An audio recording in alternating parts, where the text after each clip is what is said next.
Hello students, today we will discuss intermediate value theorem. Now the name says something in the middle, right? So we'll check the theorem statement. For any real number a and b which lies between minus infinity and infinity and a is less than b. Now, if there is a function f from the closed interval a comma b to the set of real numbers and this function is continuous, and if there is a real number say L such that L belongs to such that either f of a is less than L is less than f of b, or we have f of b less than L less than f of a, then we have to show that there exists a value c belonging to the open interval a comma b such that the functional value of c is equal to L. So we have to consider two real numbers a and b such that a is less than b, and we must assume that there is a function f from a to b, f from closed interval a comma b to the real numbers r, and this function is continuous and there is a real number say L, right? Now we had proved that any interval of a real line is connected, right?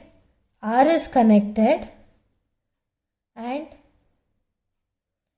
any subset of R is connected if and only if it is an interval. Therefore, the interval a comma b is also connected subspace of R, right? Also, we had proved that the continuous image of a connected space is connected. That is, if there is a function f from x to y and f is continuous, then f of x is connected whenever x is connected. Now here we have a function f from a comma b to r, and we have interval a comma b as a connected subspace. Therefore, the range set or the image set f of closed interval a comma b which is a subset of R as a connected subspace of R.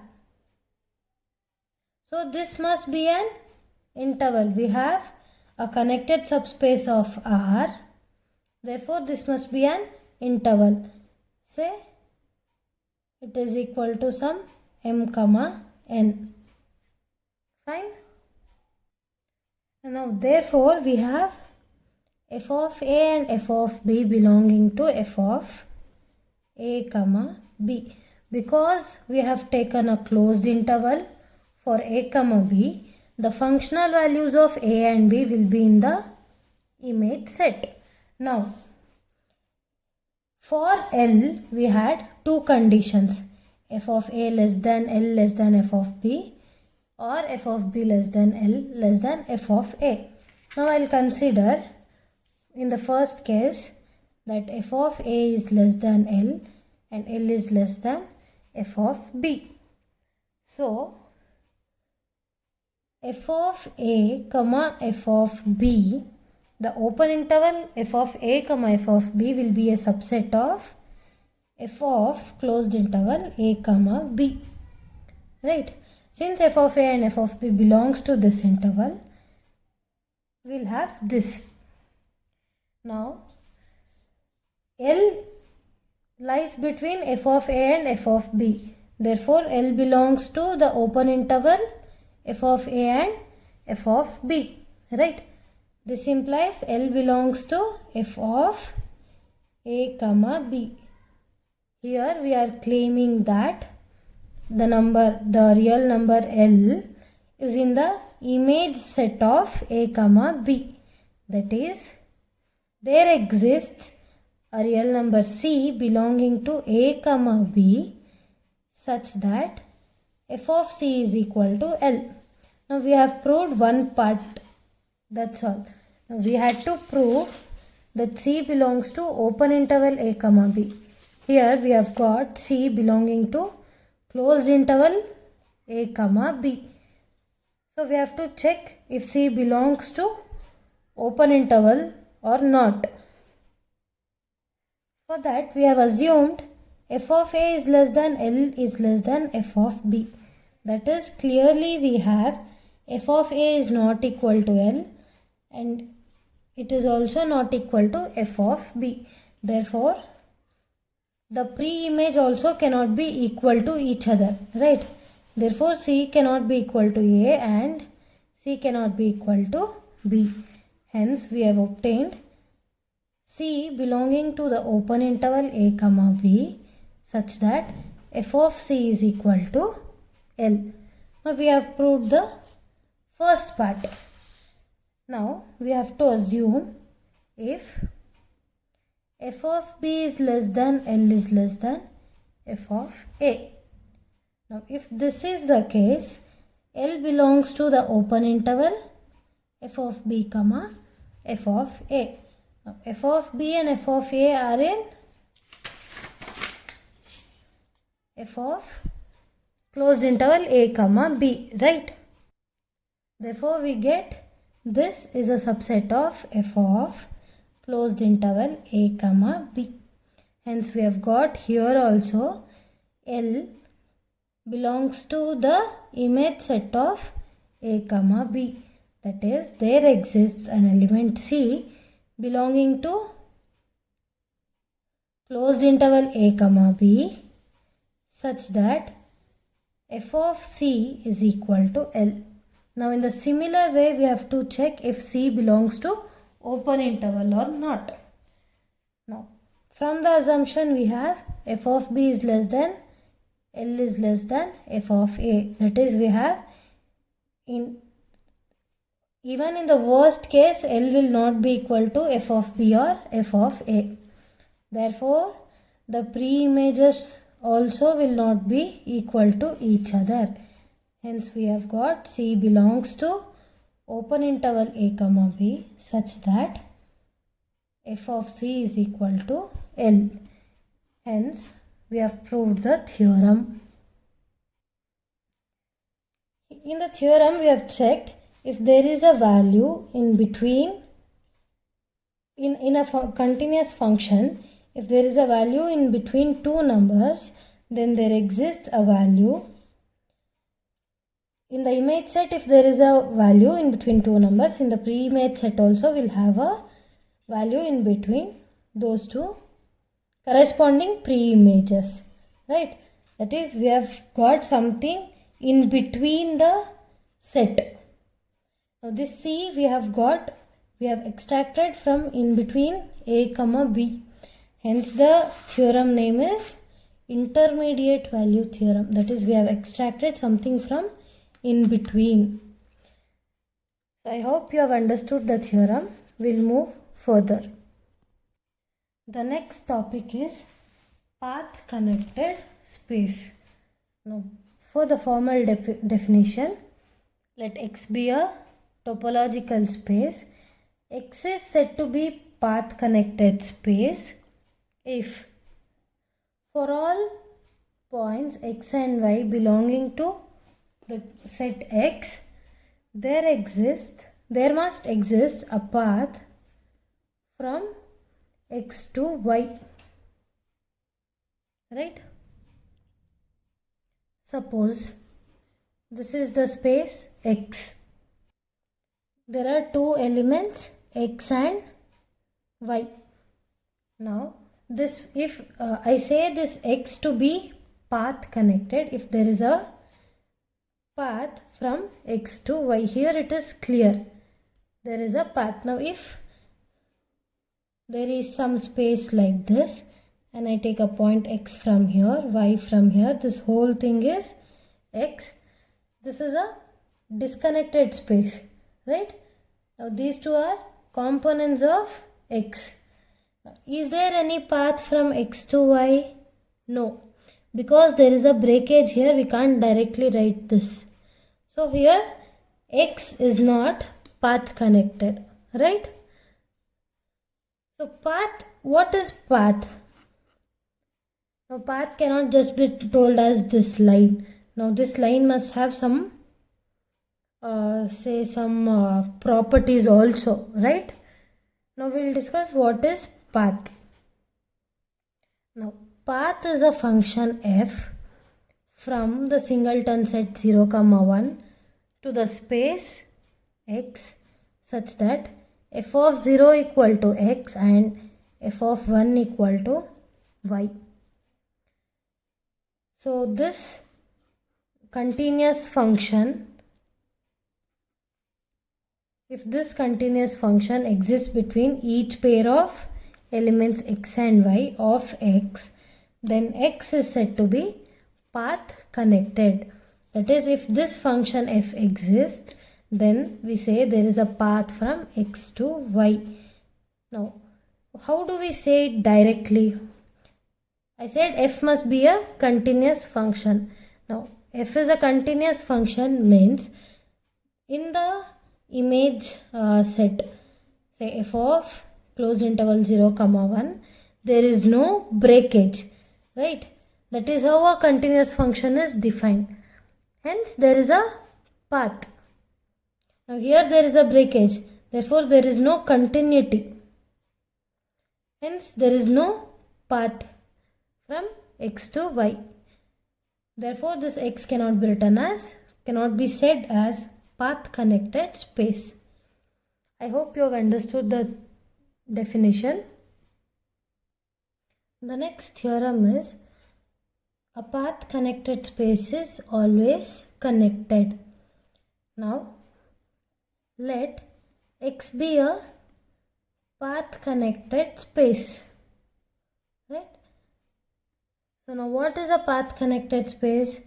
For all x and y belonging to x, that is for all points x and y, there exists a continuous function, say f from the closed interval 0, 1 to x, such that f of 0 is equal to x and f of 1 equal to y.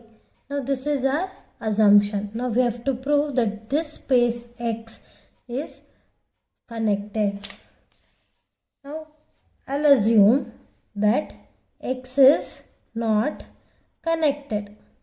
That is, x can be written as union of two open sets.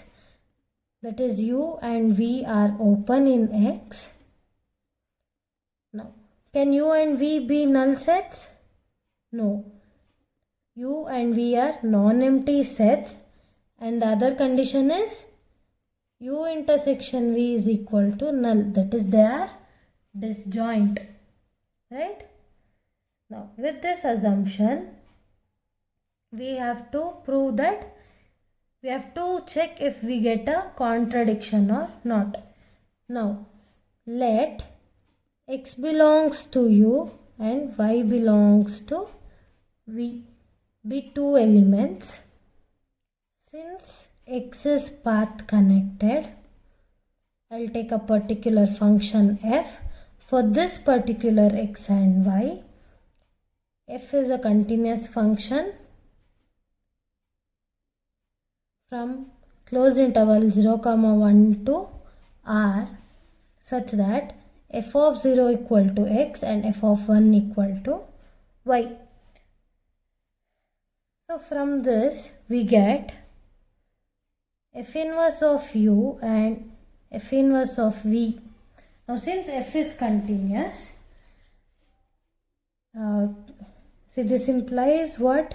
Before going to this, f of 0 equal to x implies f of 0 belongs to u, and f of 1 equal to y implies f of 1 belongs to v, right? So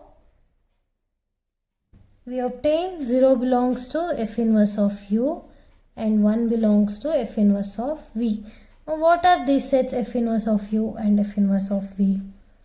Since f is continuous and u and v are open sets in X, from the definition of continuous function, f inverse of u and f inverse of v are open sets in the domain, that is 0, 1. Right? Can I write like this? And also we have u intersection v equal to null set, right? So what will f inverse of u intersection v equal to? It is equal to f inverse of null set, which is equal to null. That is f inverse of u intersection f inverse of v is equal to null set. We have got two open sets in 0, 1 such that their intersection is empty. That is they are disjoint. Also we have got x equal to u union v. This is what we have assumed, right? And we have function f from 0, 1 to x. Now f inverse of x is equal to f inverse of u, v. So we get f inverse of u union f inverse of v equal to closed interval 0, 1. We don't get it as equal to, we get it as a subset of 0, 1. So we have got closed interval 0, 1 as a subset of, as the union of two non-empty disjoint open sets, right? Now these are disjoint. Why? Because 0 belongs to f inverse of u, 1 belongs to f inverse of v. So they are disjoint. Hence we have got a disconnection for closed interval 0, 1. Can an interval be disconnected? No, right? So we have got a contradiction. Now contradiction to which assumption? Contradiction to the assumption that x is the union of two open sets. So we had assumed that x is disconnected. That is where we went wrong and we got an interval as disconnected, right? So our assumption is wrong. Hence x must be connected. That is, every path connected space is connected also. Fine. The next topic is path component. Now component, I think you have understood. Now path component is the maximal connected subspace of a space, right? Now what is path component? For any topological space X, now we'll define a relation for two elements of the space. Now we say x is related to y if there is a path between x to y. Fine. If there is a path, that is if there is a continuous function f from the closed interval 0, 1 to the space x such that f of 0 equal to x and f of 1 equal to y. So if this continuous function exists between x and y, then we say x and y are related. So for the path component, we have the definition as the equivalence class are called path components of X. Now what is the equivalence class? In number theory cryptography class you would have learnt equivalence class of phi is a set of elements such that their modulus with phi is 0. Something like this you would have defined. Equivalence class of A is a set of all numbers. All numbers, if I write it as set of real numbers also, such that X is congruent to 0 mod A. Right? This is how you define an equivalence class. Now here the relation is modulus congruent to modulo A. That is what was the relation. So you get this as the equivalence class. For the path component, we have defined X is related to Y if there is a path from X to Y. So, equivalence class of X is all elements Y belonging to the set X such that there is a path F from 0, 1 to X such that f of 0 equal to x and f of 1 equal to y. So this is the equivalence class. Now all such equivalence class for each x belonging to x. Now this equivalence class forms path component. That is each path. For each element there will be some set of paths from that element to another element. Now all these paths together form a path component of X. Fine with the definition? Next definition is locally connected space or locally connected space or local connectedness of a space. A local connected space is a topological space with the property that if X is any point in X and G is any neighborhood of X, then G contains a connected neighborhood. That is, for any element X belonging to X, that is a locally connected space, and G is a neighborhood of X. Now what is neighborhood? G is said to be a neighborhood of X if there exists U belonging to the topology, that is U an open set such that X belongs to U is a subset of G, right? If X is locally connected, this G has a subset say X which is connected such that X belongs to U is a subset of A. That is, A is a connected neighborhood of X which is a subset of G. Fine? Is that what we have defined here? Check once.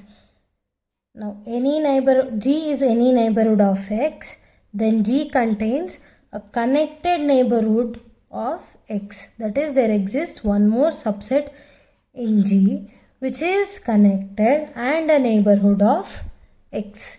Then the space X is called locally connected space.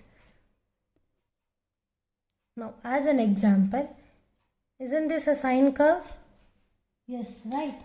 Now in this curve, if I take an element X, now this is a neighborhood of X, right? Now, does this contain any connected neighborhood? No. Why?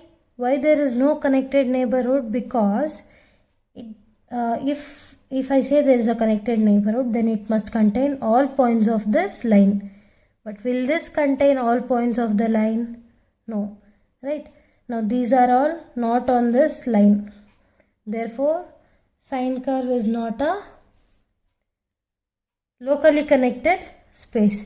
Now a compressed sine curve, something like this. Now here if I take, even if I compress it even more like this, then also we don't get a locally connected space. Do you understand this? That's all for this class. We'll continue in the next class. Thank you.